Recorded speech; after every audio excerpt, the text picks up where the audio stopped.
AV in your ears, that's Ambush Being, giving you this audio visual down the most interesting street in the world.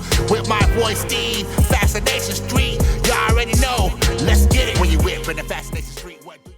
This is Jewel Vasquez, and you're listening to Fascination Street Podcast with your host, the great Steve Owens. Yeah, AV in your ears, that's Ambush Being, giving you this audio visual down the most interesting street in the world. With my boy Steve, Fascination Street, you already know. Let's get it when you whip in the Fascination Street. What do you... Welcome back, Streetwalkers. This episode is with Matt Borlenghi. Matt Borlenghi is an actor, a producer, and a creator. We talk about all of those things. We talk about him growing up in the Hollywood scene and even going to 90210 Beverly Hills High School. What? And then we talk about some of his jobs, how he got into acting, some of his roles on Hunter, All My Children, Cobra Kai, and even some of the projects that he has created. And he tells me why he participated hands-on in over 52 autopsies. There's a reason behind it, and it is a fascinating one. Matt Borlenghi is famous for being the pawn shop guy in the Cobra Kai TV series, but also more recently, he is in Can You Feel the Beat? The Lisa Story, which is all about Lisa, and Colt Jam and how they got started and some of the obstacles that it took to get on top of the world. I raised the question of a potential memoir written by Matt because he has led such a fascinating life, and it turns out he has already started it. So that is a fun bit of happenstance. And finally, we talk about another one of Matt's creations, Skate Rat. It is an upcoming skate-themed line of apparel. And this is my conversation with actor, producer, and skatewear apparel creator, Matt Borlenghi. Prepare to be fascinated. Prepare to be fascinated. Prepare to be fascinated. Welcome to Fascination Street Podcast, Matt Borlenghi. How you doing today, man? I am doing all right. It's Friday. How bad can it be? Oh my God, it's so Friday. And it's the beginning of the Memorial Day weekend, which has always overshadowed my birthday, which is on Sunday, the 25th. So, it kind of sucked when I was younger. I was like, hey, I think I'm going to have a party. And it's like, oh. Yeah, nobody's coming. Right. Well, I'll have fun, have fun out of town. But the good news is everything is closed on your birthday, and they sometimes they do fireworks. Happy Fireworks Day. Maybe. Right. Yeah. My birthday was a couple days ago, May 20th. So holler. So I guess you're what, a Gemini? I am. Gross. Yeah. We're Tauruses here, baby. I'm a double Gemini. I don't know what that means. Double Gemini rising means there's 4 of me instead of 2. You know what? I was going to clean my glasses, but thank you. Thank you for helping me out there. I thought it was my glasses. So, Matt, what I like to do is I like to start from the beginning. It helps us understand how the guests got from where they were to where they are. So if you don't mind, man, where were you born and raised? Where'd you grow up? Originally, I went to a party with my dad and left with my mom. Whoa. That took me a second and a calculator, but holy shit. That's amazing. Wow. My folks emigrated from Italy. I was the first generation Italian American, first in the family tree that was born in the States. They had gotten together in Los Angeles, and then at a certain point, my dad took off and he went back to Italy, and then my mom and I went back to Italy, and they got back together, and then they went back to where they knew, which was LA. So I was primarily raised in Los Angeles, different parts of LA, Altadena, Hollywood, Beverly Hills.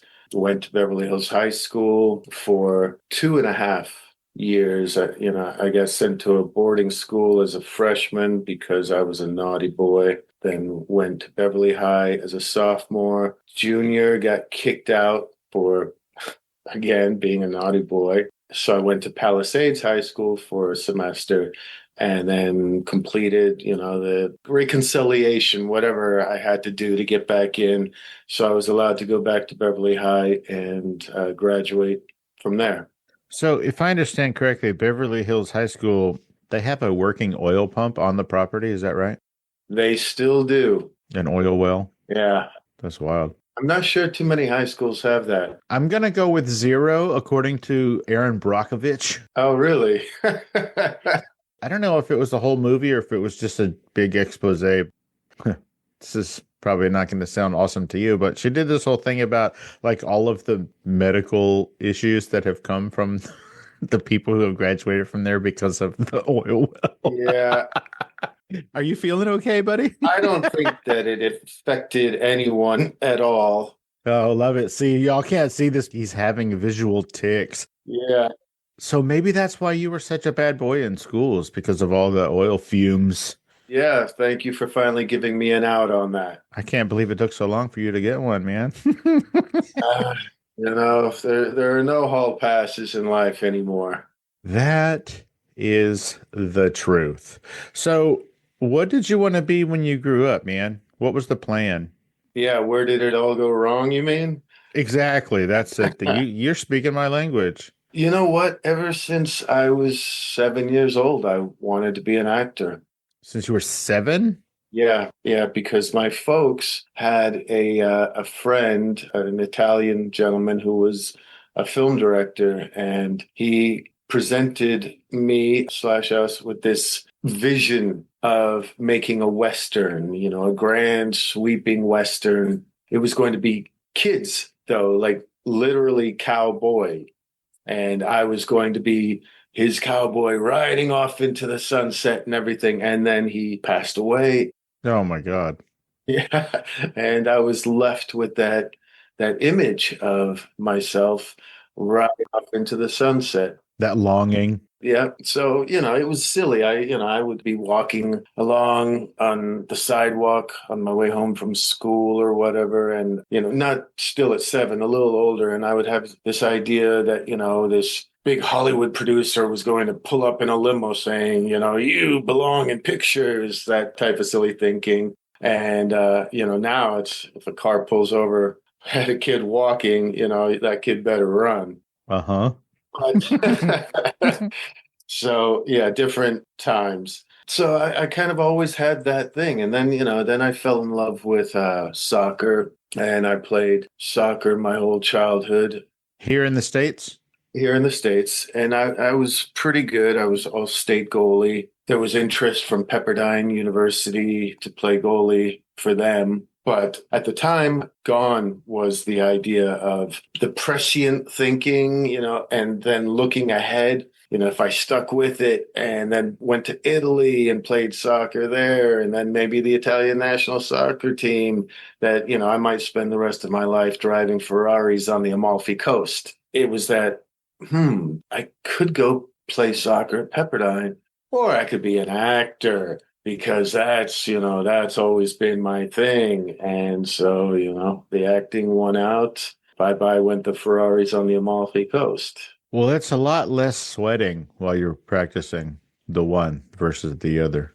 Well, not so much for people with stage fright, which I don't have. Oh, thank goodness. I do. Do you? Well, I used to, yeah. I mean, I guess I still would if I was on a stage. Right. I used to be terrified of talking to people. I don't really know why.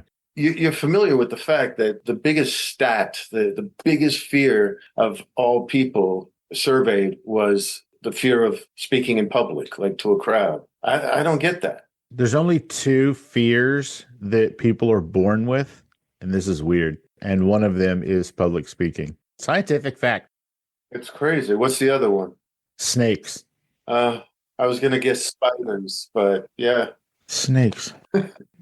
Real quick, Yeah. Going back to Beverly Hills High School, a few years ago, like 6 years ago, I was interviewing this guy, Jared Bunch. He was a first-round draft pick for the NFL back in the early 90s. I was interviewing him because he's super cool. And then, like, after I interviewed him, but before the episode came out, he called me back to let me know that he did get the job as the head high school football coach for Beverly Hills High. Really? That's my only attachment to Beverly Hills High. I don't know if he's still there, but that was cool. Yeah, that is cool. And he was an NFL player in the early 90s? Yeah, he was a first-round draft pick in, I think it was 91. I think it was 91. He was a super cool guy. He was also an actor. Really? Yeah. 1991, he was a first-round draft pick. Do you remember which team he was going to? He played for a couple of teams. I don't remember which ones because I suck. That's all right. I like to stump the host every once in a while. Sorry. Good job. And thanks. Way to go. And scene. And scene. Okay, so you have grown up in Hollywood, let's say, and I have a question about Hollywood, and this could go a couple of different ways, so take your time. Okay. How do you feel about nepotism in Hollywood, and have your feelings about that changed over time? That's actually a really relevant question for me. My godfather is... So since you're Italian, whenever you say godfather, you have to hold your hand up to your mouth like that? My godfather. The real ones don't. My godfather. Oh, shit. There you go. But to make you happy. Oh, I got it. Thank you very much. My godfather was Jerry Vale. No shit. Yeah. Such a sweet guy. But any Marty Scorsese movie, you'd always see, like a lounge act singer in the background or featured somewhere. And, he was in all of them. Jerry used to ask me, he'd say, hey, I can talk to Marty. It went on for a while, and I was so against it, because there were so many doubters when I said, this is what I want to do. I want to be an actor. I want to be director or producer, but, this is my thing. And there were so many doubters, including, my folks at the time. I had a chip on my shoulder. I wanted to prove that I could do it myself and not have Jerry call Marty. In retrospect, what an asshole am I? What an asshole. I mean, I have a back door to Martin. I don't need your help. Yeah. I'm me. Yeah.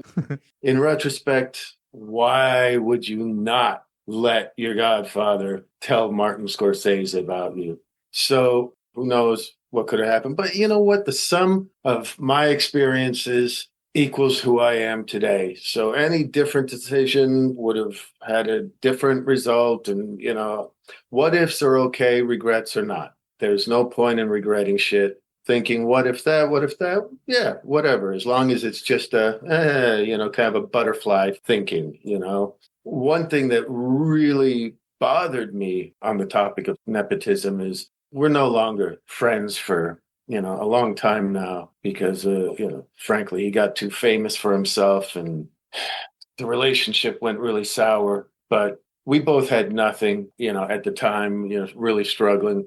And then, I got all my children and I knew he was still super struggling. And I went to the producers of all my children. I said, listen, my best friend, my blood brother back in LA is having a tough time. I need you to make him my best friend on the show. The EP's reaction was, well, Matt, it takes some time, I said, no, I need this. I need you to make him my best friend. And she said, well, you know what? You get him out here. We'll do it. And when I called him, he said, nah, I don't really want to do a soap opera. And I'm thinking, what a fucking asshole. Who? I just got you, I did the impossible. Right?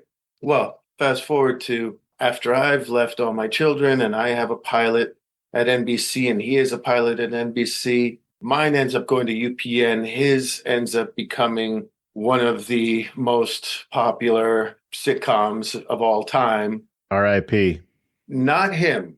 Another one of the guys. Really? The other one? Yeah. Oh, that's interesting. We're going to talk about that. Okay, go ahead. Sorry. So he used to always brag about because they did so much stunt casting on that show and, friends and relationships and relatives. And he used to brag about the nepotism employed in casting at the show. And the one time I asked him, I had already read for it, gone on tape and everything. And I went to him, I said, For Friends? yeah. Okay. I said, I already auditioned. If you could just whisper in the producer's ears to, give an extra look at my audition. He said, nah, I don't really feel comfortable with that. All I could do was look at him and say, I had a role created for you on my show. You talk about nepotism. Are you fucking kidding me right now? I never forgot that. I never forgot that. But when I was doing well, I wanted exampled by me getting a role created for him on my show, if he wanted it. I've always wanted everyone around me to be doing well. And he was always competitive. We had met originally on some show that he was on. And I never forgot. He told me after the fact that when he first saw me on set, he went to his, producers and was like, who's that guy? What's he doing here? He saw competition rather than, and after that, he opened up, he told me that story after we had become really tight. We were best friends. And I'm not kidding about the Blood Brothers thing. We did everything together and it all fell apart because I got steamrolled by that KUNT Maria Menounos on a story, that Entertainment Tonight story that I got suckered into doing. It made him look bad because they tricked me and, made it a hack piece on him in a specific way. He just got too famous and I wasn't going to be one of his many yes men. You know what I mean? Sure. So, it's an interesting question that you ask me. I have nothing against nepotism. If you have an opportunity to help someone that means something to you, that should be alive in all walks of life, Sure. Granted, if your relationship person is person A and a complete outsider is person B, and person B is more qualified for the job by skill, education, whatever, then by all means. But why not give person A the opportunity to compete for it? I agree. If you're going to a job interview in any profession and somebody else is walking in the building, why not hold the door open? Yeah. You're both up for it. Hold the door open. Unrelated to that story you just told, a friend of mine who's a writer in Hollywood, he grew up in the Boston area. He went to high school with one of the guys from Friends. And apparently, this guy was a total fucking asshole in high school. Since we're talking about unrelated friends, I just heard this, I think yesterday I heard it. You know the movie Chasing Amy? Yeah. Ben Affleck, right? Well, apparently the studio did not want Ben Affleck in this movie because they were like, who's this idiot? This blows me away. Instead of Ben Affleck, they were really pushing Kevin Smith to cast David Schwimmer. Really? What? Huh. That would have been a wildly different film, I think. Yeah. That is nuts. Hey, Streetwalkers, here's a word from our sponsors. Let's get back into it. Okay, long time ago, there was a TV show. I did not miss any single episode. I loved it so much. It was my favorite TV show when it was on. It starred Fred Dryer. It was called Hunter. Tell me about your experience on Hunter. I already interviewed one guy. He's been on the show a few times. His name is Tony Winters. Pretty Tony Winters. He played the ME on Hunter back in the day. Tell me about your Hunter experience. I love Hunter. Hunter was funny. All right, so my old best friend, we're at his apartment. We just, ripped a couple of big bong hits, right? And I happened to check my answering machine at home because, it's those days still. There's a message from my agent saying, you need to call me back. You have a last minute appointment straight to producers. And I'm like, hi, how are you? So I call, I get the info. They say, get up there. So I say, hey, Want to come with me? I have a last minute audition and I'm kind of cooked. So we hop on our Harleys. We ride up into Hollywood to the Stephen J. Canal building, walk in, get the script pages, the sides, and I'm looking at it. And, I see how it's written. And I was like, you know what? F this. I'm cooked. I'm not acting all nervous and scared. I see what's happening. I'm being interrogated. Hold on, I'm going to pause you. I think it's hilarious that you're auditioning to be a character who is being intimidated by the police or whatever, and in the moment you're high as balls and you still can't act nervous. That's so fucking funny. Because in a real police station, you'd be sweating bullets because you're high as shit. Yeah, totally. It's awesome. So I make my choice. I was like, F it. F Hunter, F everybody, So I go in and I just play the scene like, I don't care. I didn't do this. So whatever. I don't care. This was last minute. Screw it. I kicked my feet up and I just had this total arrogant attitude and he was bothered. Fred? Yeah. I left there and I got the call that I booked it and I show up. And when we're filming it and the director's telling me, just everything you did, I was like, okay. So now on set, there's the table, in front of me and everything. And I just slid my chair back and kicked my feet up on the table as I was talking, basically telling him, in their language, suck my dick. And he was incensed and and it fed him, it brought out his dramatic chops. He's, knocked my feet off the table and got all tough and everything. And if I remember right, I kept going, let it react a little bit. And then I just put my feet back on and, just went through this. So it was a fun time. And, afterwards, he wasn't a man of many words, but, Fred was like, good job. Thanks. And I understood that it was like, thanks for pushing my buttons and making that work. Thanks for playing in the sandbox. Yeah. Was this like deep into the show's run or was this the early? When was it? It wasn't super early because I knew the show. I mean, I was like really excited about it. And if I hadn't been cooked at the time, I might have been a little bit nervous. That's funny. So it was totally opposite. It was like, this is last minute. What do they expect from me? I'm just going to go do my thing. It just happened to work out. You walk in, you're like, hey, you guys fucking called me. Yeah, exactly.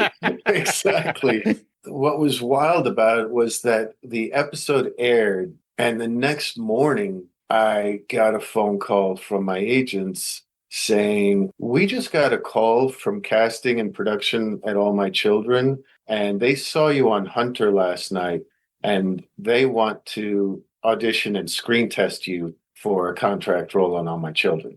Now, they had been looking for somebody for a while for this role, right? 3 months. That's a while. I'm surprised you know that, but that's like 100 episodes in soap opera world. Yeah, exactly, it is.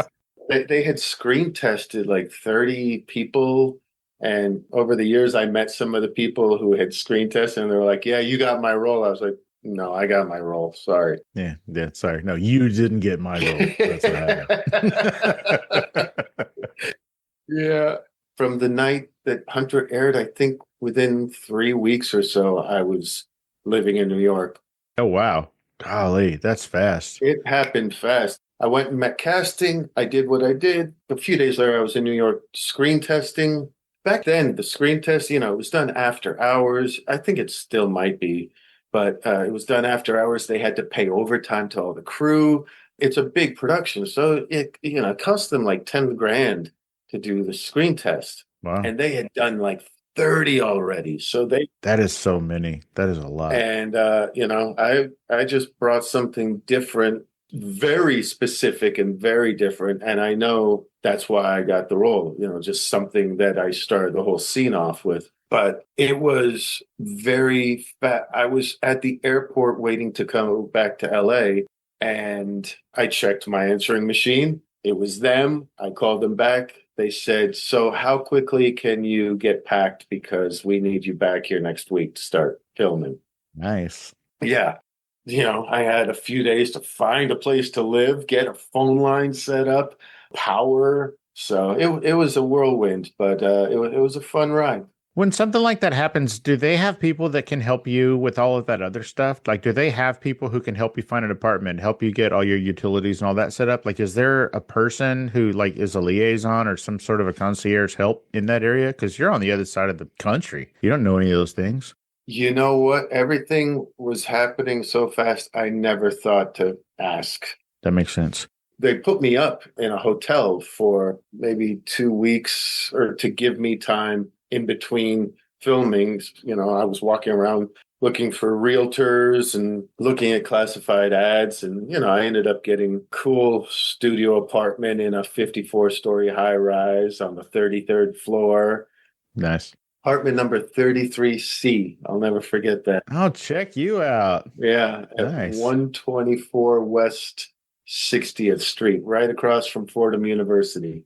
This dude, look at this guy remembering stuff. It was a milestone. Yeah, it was. Okay, so let's talk about milestones. So you were sharing an apartment with your, at the time, best friend. This Hunter airs, and then you get this All My Children thing. Maybe that's why he got mad, because you got All My Children, and he got a commercial. Well, you know what? That was a cool commercial. I mean, I fucking love that commercial. I'm not going to lie. That's a cool commercial. Cool. And, you know, it was a cool commercial. Just to clarify, we weren't sharing an apartment at the time. The day of the Hunter audition, I happened to be hanging at his apartment. Got you. If I remember right, I had moved back in to an extra room at my mom's for a while because I just couldn't make ends meet, degreasing car motors and whatnot. Okay, listeners, for a time in between jobs, Matt degreased car engines as a job. What does that mean? What? Auto detailing, but getting a little more into it, you know. Before you had all these really soup to nuts, high-end, you know, even mobile detailing things where they come and basically fucking fumigate your car if you want. I used to go to like rental car agencies with another buddy, and we would, you know, try and make a package deal, and we would be in there with, you know, toothbrushes, just literally scrubbing every nook and cranny of the motor, you know, with degreasing formula and all that, you know, to give that feeling of having cleaned it from the true inside out. Should have knocked on Jay Leno's door. Jesus. You'd still be there. No kidding. No kidding. I could have probably financed my own megalopolis if I had become his right-hand man. I'm sure. Okay, All My Children. How long were you on All My Children? A little over 2 years. Now, I had originally signed a 2-year contract. The standard was 3 years, but I was a little hesitant about, you know, again, I was 23 when I started, so I was a little hesitant about that 3-year commitment. That would have been the longest relationship of my life at that point outside of my parents, you know. So as 2 years was coming to an end, and, you know, it was always so much drama with Kelly Ripa. I love you, Haley. But please, Haley. It was, you know, saying I love you, Haley, like 42 times a day. The drama was too much, and the attention was really too much for me. I mean, when I wanted to be an actor, I wanted to be an actor. I've never been in this to have that, you know, Tom Cruise experience where you can't go anywhere without being Tom Cruise. You know what I mean? Yeah. He was here yesterday. Was he? Yeah, in San Antonio. Yeah. Right on. Dropping by the movie theaters and telling everybody thank you and whatnot. Yeah. You know, what a pure dynamo that guy is. There's only one Tom Cruise. Mm-hmm. We got so much attention in New York. Back then, I mean, the stories were the shit. Susan Lucci was bigger than movie stars. You know what I mean? Mm-hmm. Yeah. On a daily basis, walking from the studio to my apartment at the end of the day, I mean, I would just get swarmed.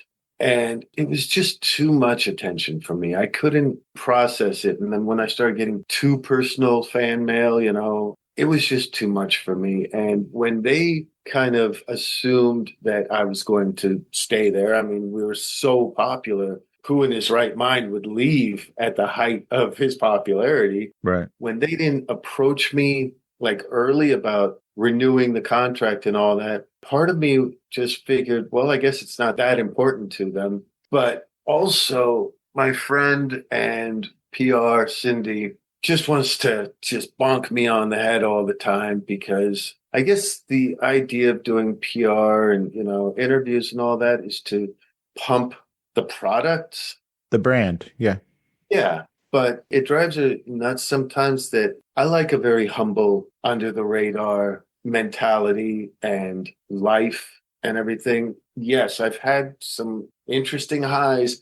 I've had some very awful lows. And I just want the peaceful glide. So I didn't really understand how valuable I was to the machine at the time because I didn't see myself as, Mr. Hot Shit.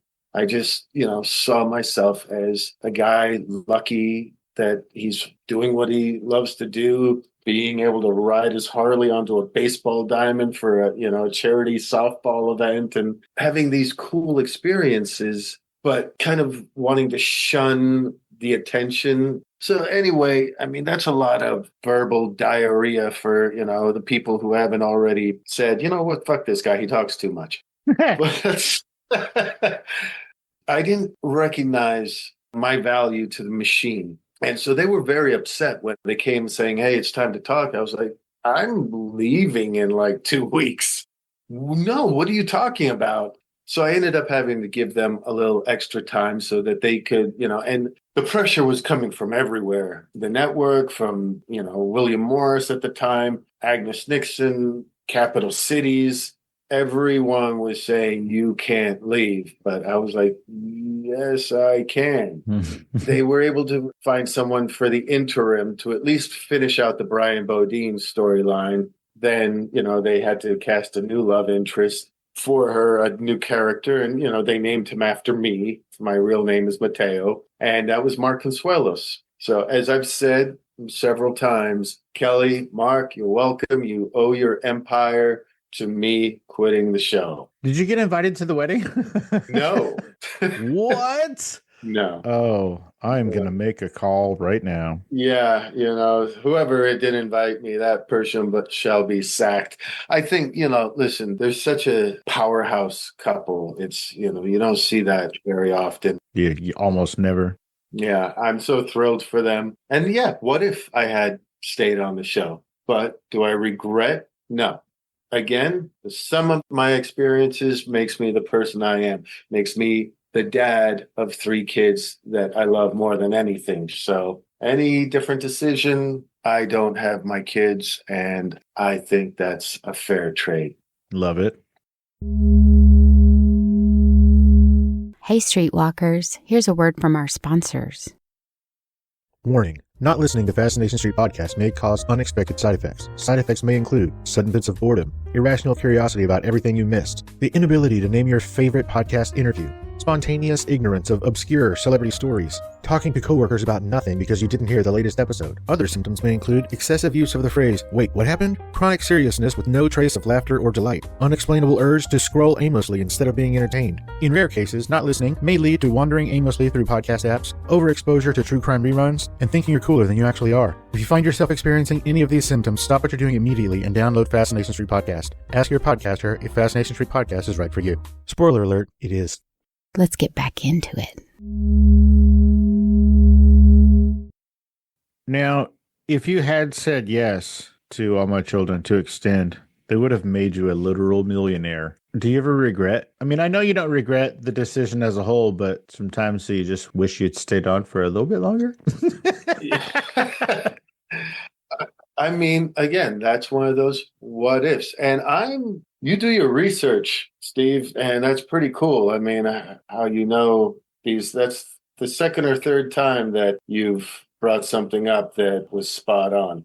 And fact, yeah, I would have been a literal millionaire. But you know what? Not too long ago, my SAG earnings history and everything, because that's available online towards pension and all that. Mm-hmm.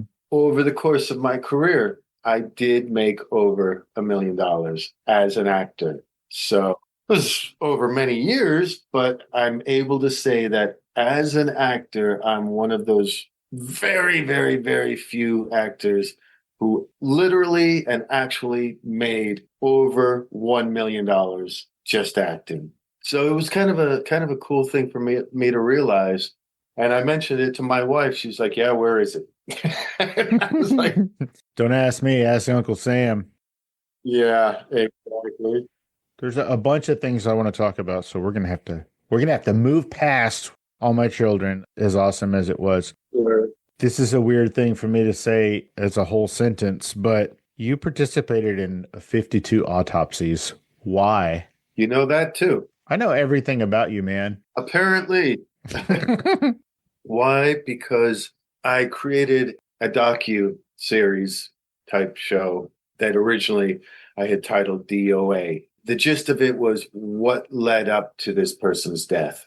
And I thought that the most interesting thing would be the Las Vegas coroner and the stories that happen out of Las Vegas. And, a good friend of mine at the time lived there. Once I laid it out for him, then he started handling a lot of the stuff in Vegas. And Mike Murphy was the coroner that we approached. And part of getting the trust of the coroner's office and to see that, I was a legit person, that wasn't trying to do an exploitive thing. It was about not just the people and the remains of the people coming through the coroner's office, but the people at the coroner's office and how every experience affected them in different ways. Part of that research and trust building was actually being gowned up, gloved up, masked up, hair netted up, everything, and being in the autopsy suite, participating, not just filming before the actual show and, the big budget stuff came in, filming with my little personal camera so I could put together a sizzle reel, but actually, holding the organs, experiencing those moments. And, there were some tough ones. The suicides were tough. The toddlers were tough. The overdoses, a couple particular suicides that I remember vividly and made very heavy impressions on me. And then, 2 toddlers in one day and, drownings when all the police are there too, because it's a child we are talking about and they have to be able to rule out family. So, tough days. I remember one suicide over a woman and, just his own personal mental health issues and just leaned onto a shotgun with his chest and just liquefied himself inside. It's just to get into their head and, just try to put yourself in their head and think that's what it came to lean onto a shotgun barrel and reach down and pull that trigger. It aired as a 1-hour special on A&E Networks, LMN. They renamed it, once it was sold to A&E. I was executive producer and creator, but they don't give you the creative credit in reality TV series. But it's called Postmortem in Vegas. I think DOA was a cooler name. Postmortem in Vegas is a little wordy for my taste. But I have it still, and I watched it, in the last year again. It's still just a fascinating show. And Mike Murphy was such a fascinating guy. He retired now, but he cared so much about these people. And, the unsolved were the ones that just really ate him up. Yeah. So if you're interested in those kind of shows, I'd be happy to send it to you and you could watch it. It's an hour. Oh, that'd be cool as hell. Yeah, definitely send that to me for sure. Sure. My wife and I watch the Datelines in the 2020s and the shits like that. So Forensic File. Yeah, I think that'd be super cool. We're going to switch to a different beat. Okay. We're going to switch to Can You Feel the Beat? The Lisa story. Tell me how you became involved in Can You Feel the Beat? The Lisa story. Now, this is Lisa from Cult Jam, right? Yeah, it's the true story of Lisa and Cult Jam and her and Tony Minaj, their childhood, their aspirations, the tough childhood home lives that they had. It just was presented to me as a Lifetime movie. And Lifetime is pretty cool, but, they're known kind of as far as their movies for like titles like My Ex Poisoned My Dog or, stuff like that. So I wasn't too sure. Let's just put it that way about the project until I learned that it was, really it was part of this series of women in music. And there were going to be 3 movies, and one was going to be about Lisa and Cult Jam. And, that was my era. I remember, all the songs, at least all the more popular songs. Mm-hmm. When I learned that it was a true story and I would be playing a version of a real person, I thought, hell yeah, let's go for it. It was really cool that, the real Lisa Velez and Tony Minaj were involved on the production side of it as well. And Lisa played her own mom in the movie. Love that.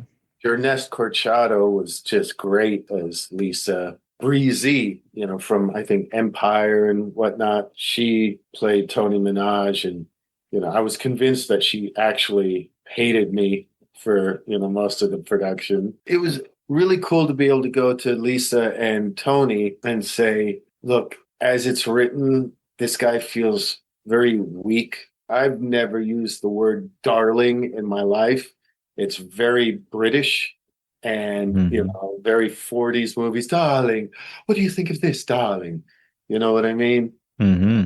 I would go to them. I'd say, look, this part here, are you okay with kind of making him more manly and more of an asshole? And they were, please, yes, please do anything. Your vibe is so right on. Go for it.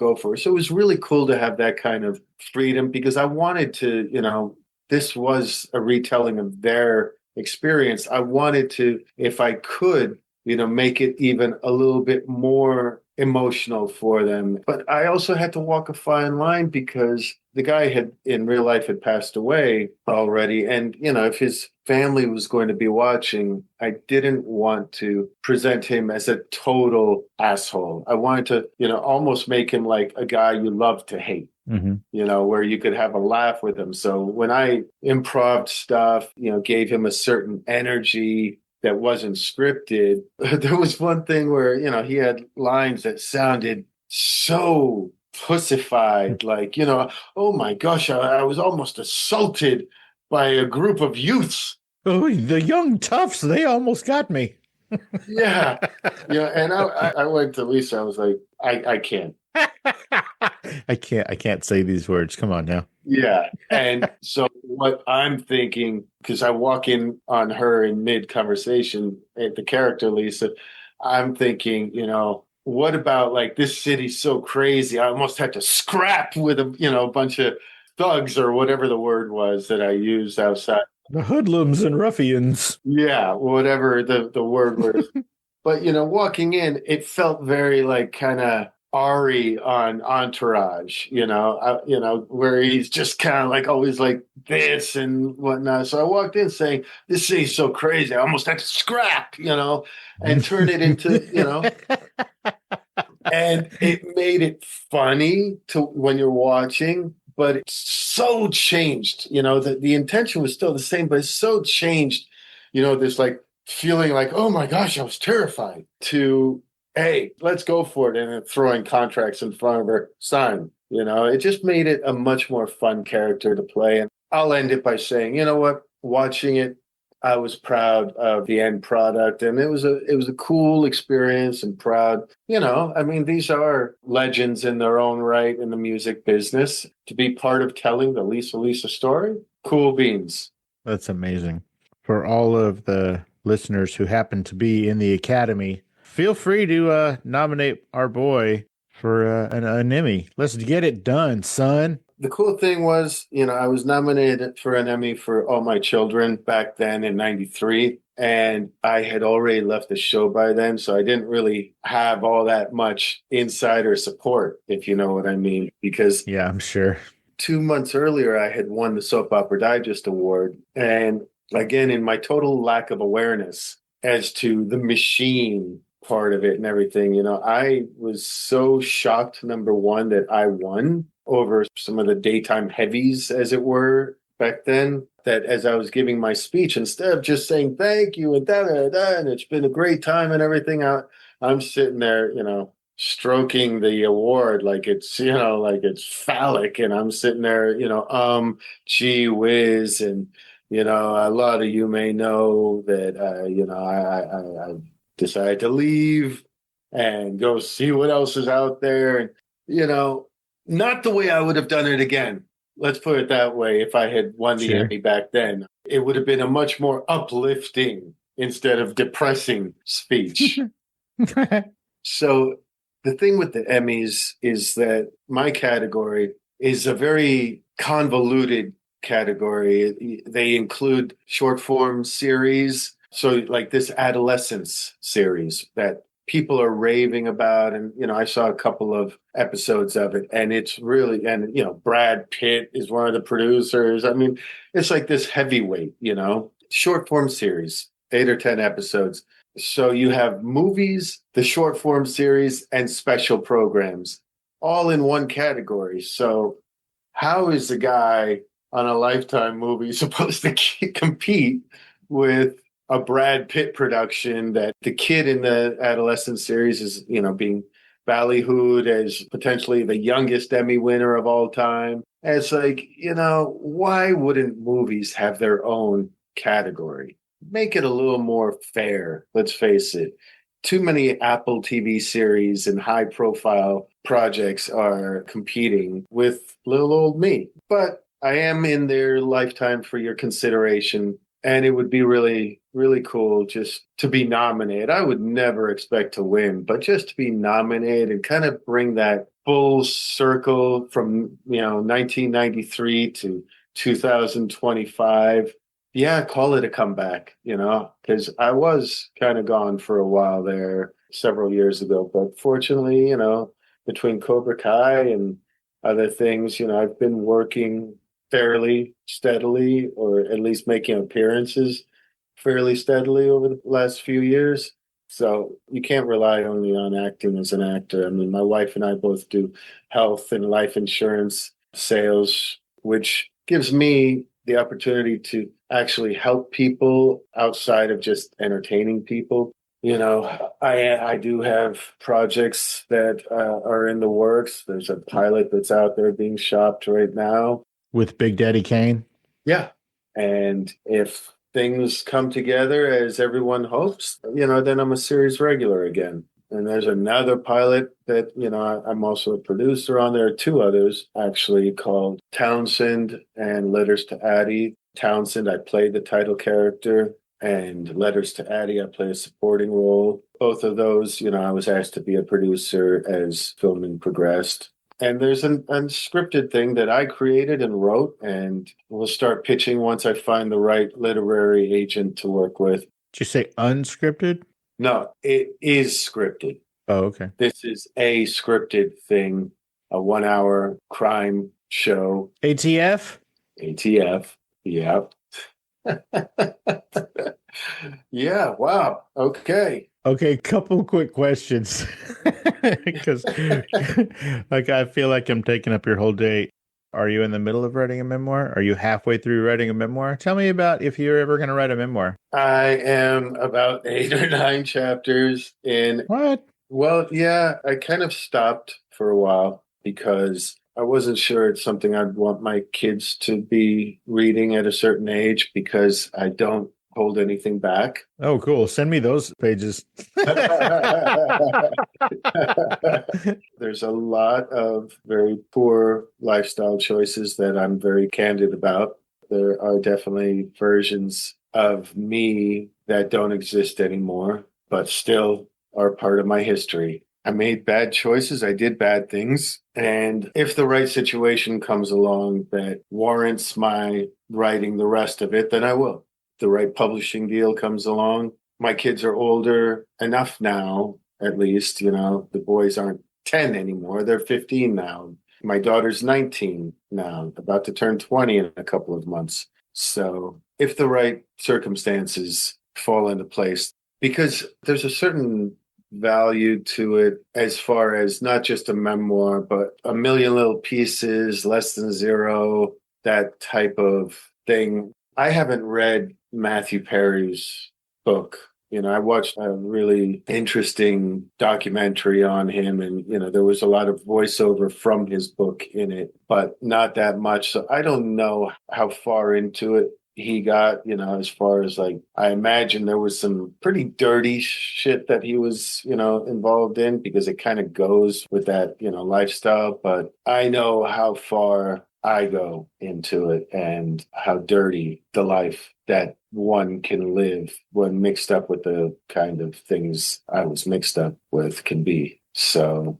the title alone is okay. So I'm not sure if I want this out there because it would be very easy for someone to steal, but I'll tell you what it is. I'll bleep it. Oh, kick ass. That is an enticing title. Yeah. My friend. You see that on the bookshelves in the bookstores. You're like, what's that? That sounds awesome. Yeah. Hey, Streetwalkers, here's a word from our sponsors. Let's get back into it. We didn't talk about it really, but ladies and gentlemen, more recently and more notably, Matt from Cobra Kai. He's the pawn shop guy in all the seasons. I think there was one season you weren't in, but you're in the rest of them. And you were even in the last episode, if I understand correctly, right? Yeah, I was. So I wasn't in season 4 for storyline purposes. Johnny didn't need my help or money or whatever. But, the cool thing about that role is while it was, always like one episode a season, one scene really, one of them had 2 scenes in the same episode, I think, if I remember right. And then 2 episodes in season 6. The cool thing about it was that the scene that I had with Johnny in every episode always kind of informed his path from that point forward, the overarching storyline for him for that season. So it was really, really cool use of me. I never expected to be more than the first season, to be honest. But I guess, the way I played this guy, they liked it enough that they wanted more. I feel very blessed that people reacted so strongly. And funny story, last night, one of my sons and my wife and I went to a pizzeria 25 minutes from our neighborhood. The server, young lady, was like, oh, hey, I know you. You've been in here a bunch of times, haven't you?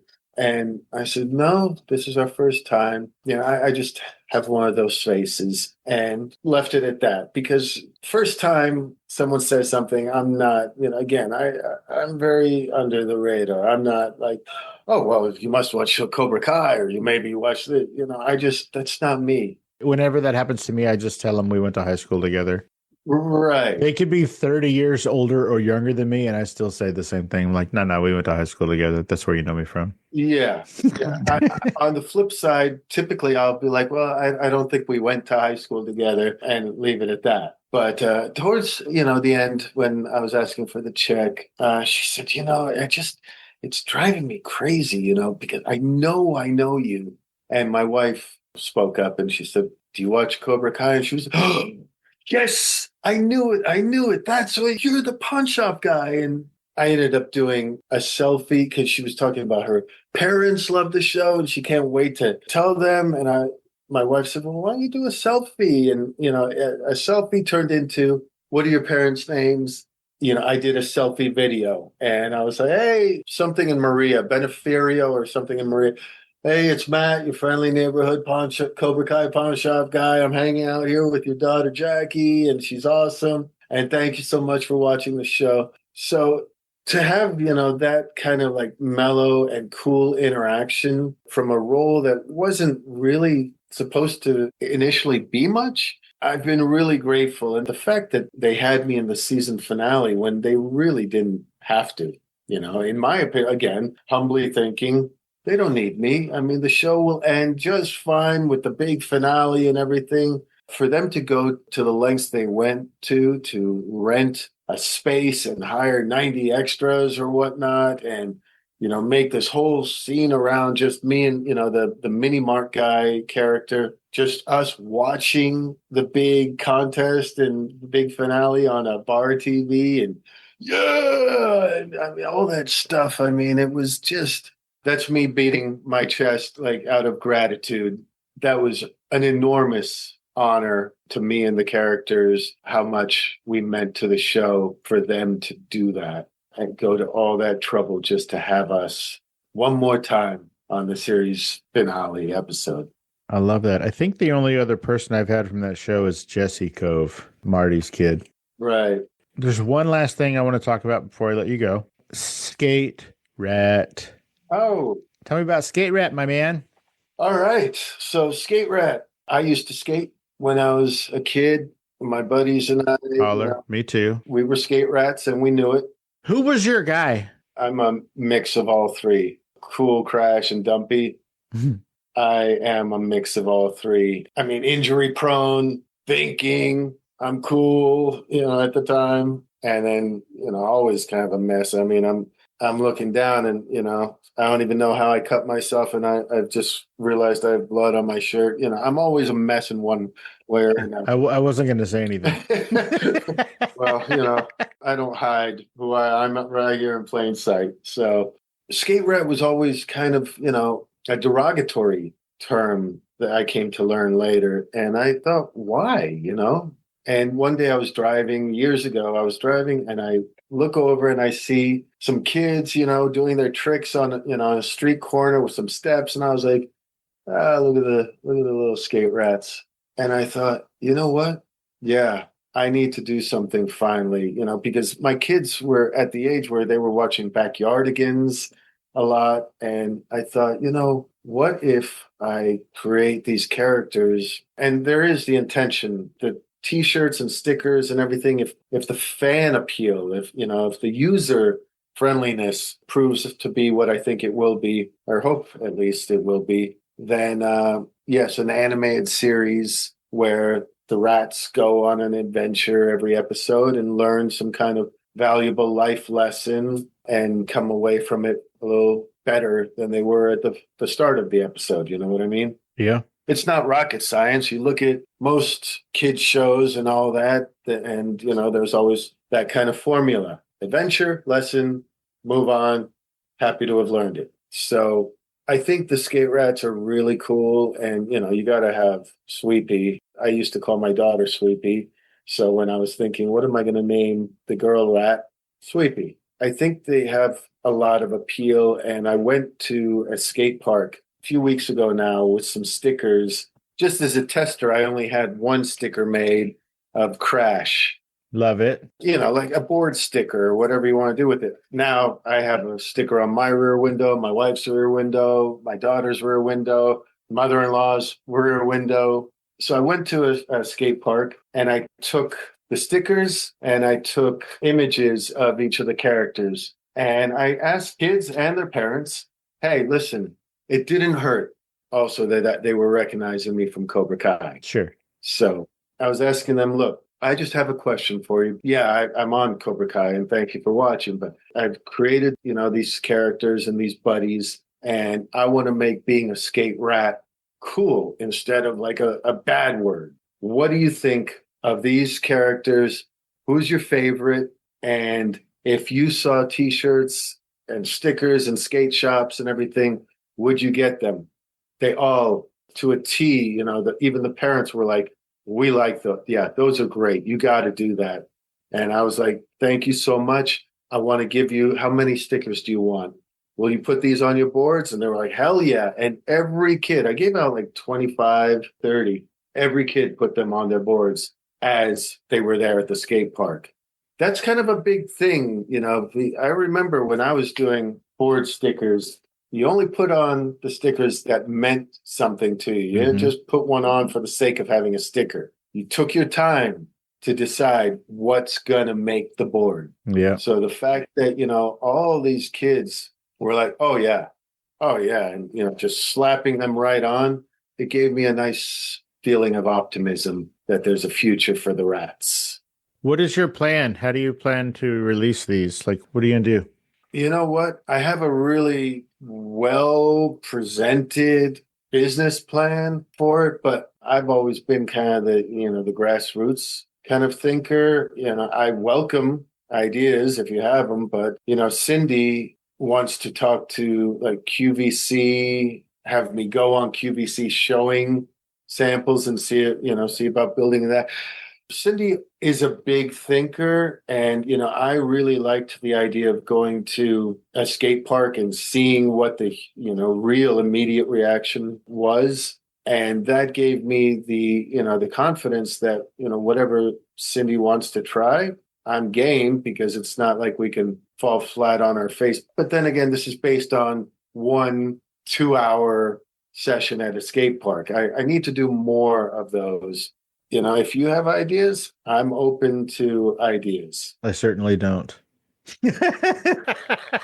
I might do a crowd fund thing, but I don't really know what I would offer other than, merchandise.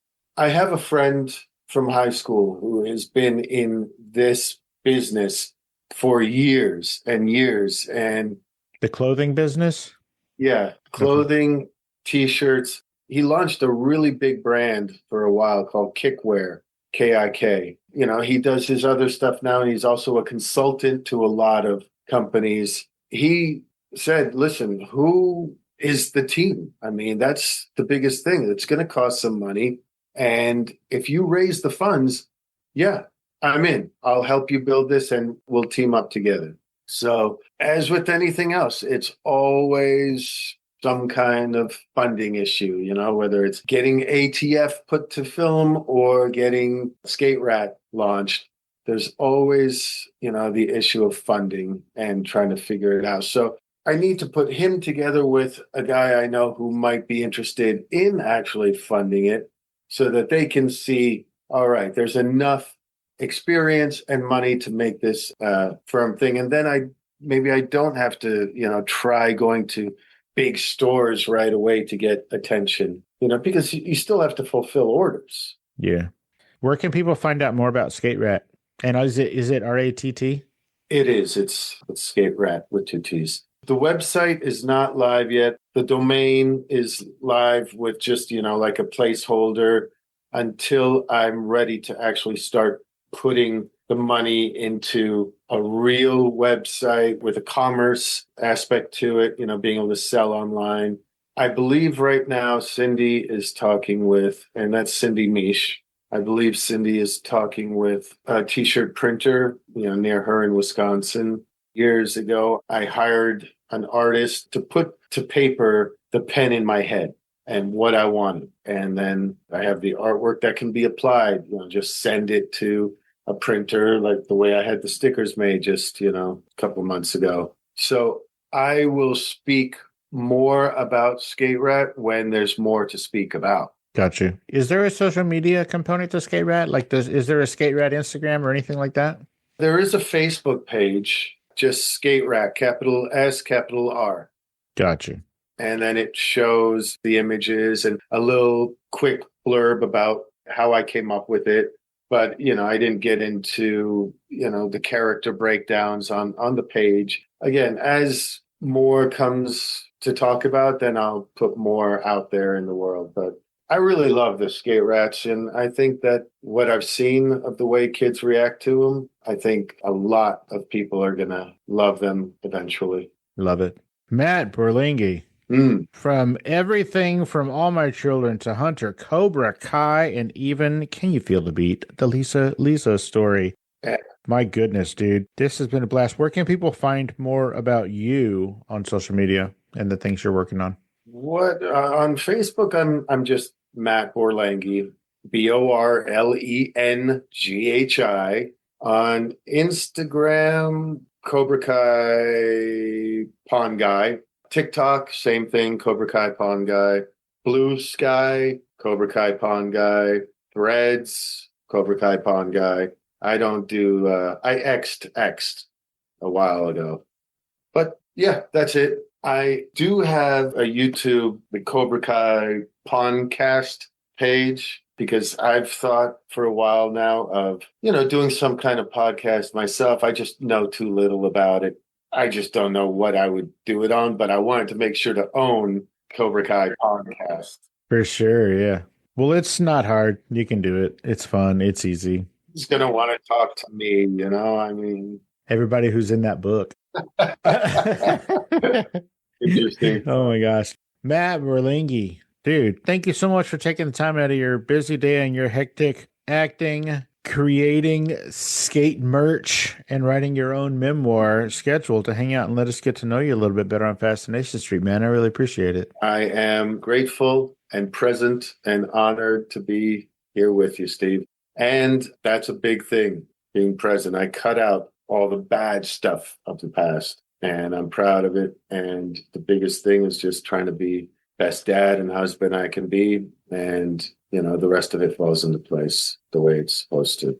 There was a podcast a while back called The Nerdist. It was hosted by Chris Hardwick and a couple of other dudes. And one of the things that they really talked about, focused a lot on, they would say, enjoy your burrito.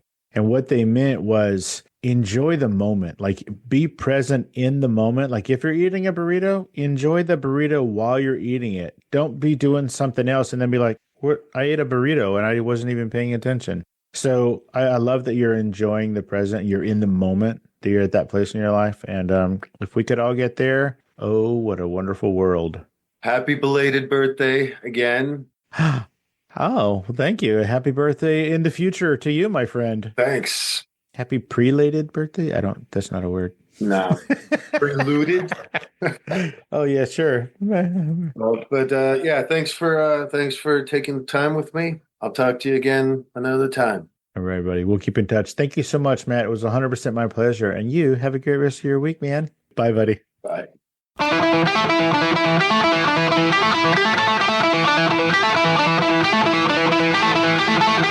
Opening music is the song FSP Theme, written, performed, and provided by Ambush Vin.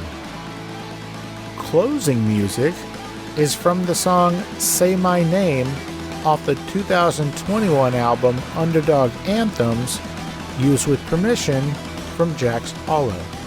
If you like the show, tell a friend, subscribe, and rate and review the show on iTunes and wherever else you download podcasts. Don't forget to subscribe to my YouTube channel. All the episodes are available there as well. Check me out on Vero at Fascination Street Pod and TikTok at Fascination Street Pod. And again, thanks for listening.